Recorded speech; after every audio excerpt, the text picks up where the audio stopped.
Disappear just like poof, then she's gone.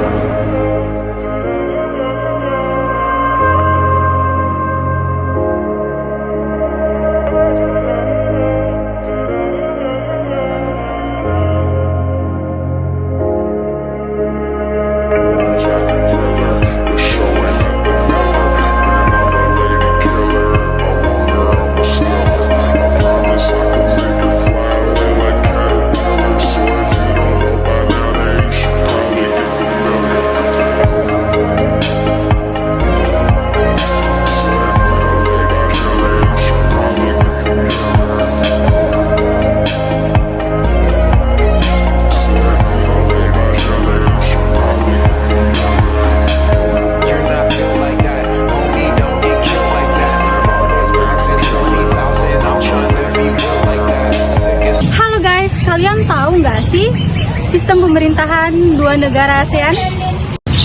Menurut kalian, negara ASEAN mana saja sih yang menganut sistem pemerintah republik dan kerajaan? Nah, untuk mengetahui video selanjutnya, simak video berikut ini ya.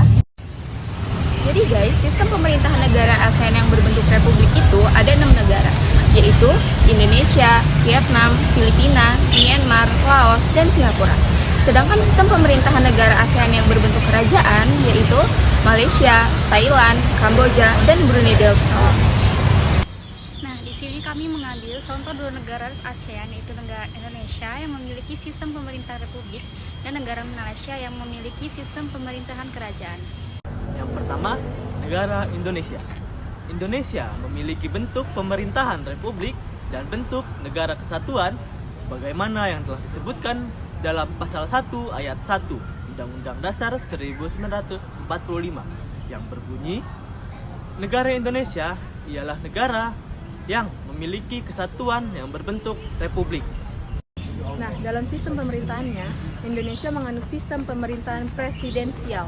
Hal ini disebutkan dalam pasal 4 ayat 1 Undang-Undang 1945 yang berbunyi, Presiden Republik Indonesia memegang kekuasaan pemerintahan Undang-Undang Dasar 1945.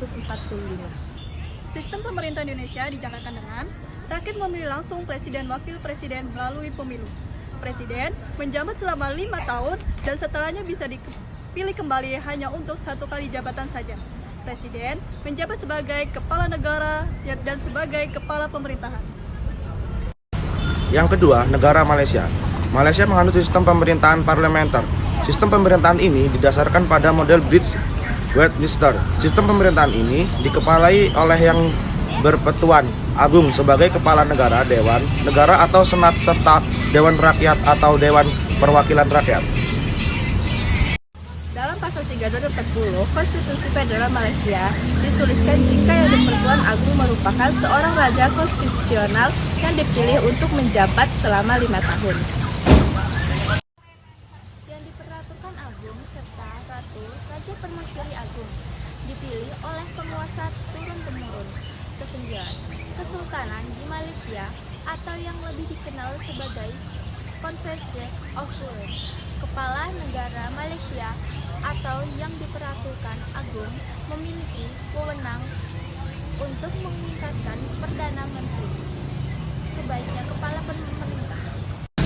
Jadi, perbedaan sistem pemerintahan negara Indonesia dan negara Malaysia adalah untuk sistem pemerintahan negara Indonesia yaitu sistem pemerintahan presidensial, sedangkan negara Malaysia adalah sistem pemerintahan parlementer. Yang kedua, Badan Eksekutif Negara Indonesia, yaitu Presiden sebagai kepala negara dan kepala pemerintahan, sedangkan negara Malaysia yaitu Perdana Menteri sebagai pemegang kuasa, kemudian pengatur dan penggerak pemerintahan. Dan yang ketiga, Badan Legislatif Negara Indonesia, yaitu DPR atau Dewan Perwakilan Rakyat yang berperan untuk membuat undang-undang dengan persetujuan Presiden. Sedangkan negara Malaysia, yaitu Dewan Negara dan Dewan Rakyat.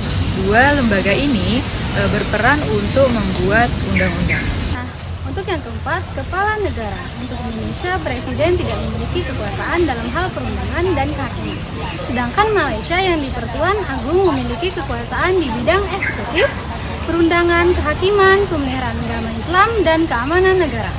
Nah, yang kelima, Badan Yudikatif. Untuk Indonesia, kekuasaan kehakiman dipegang oleh Mahkamah Agung dan Mahkamah Konstitusi.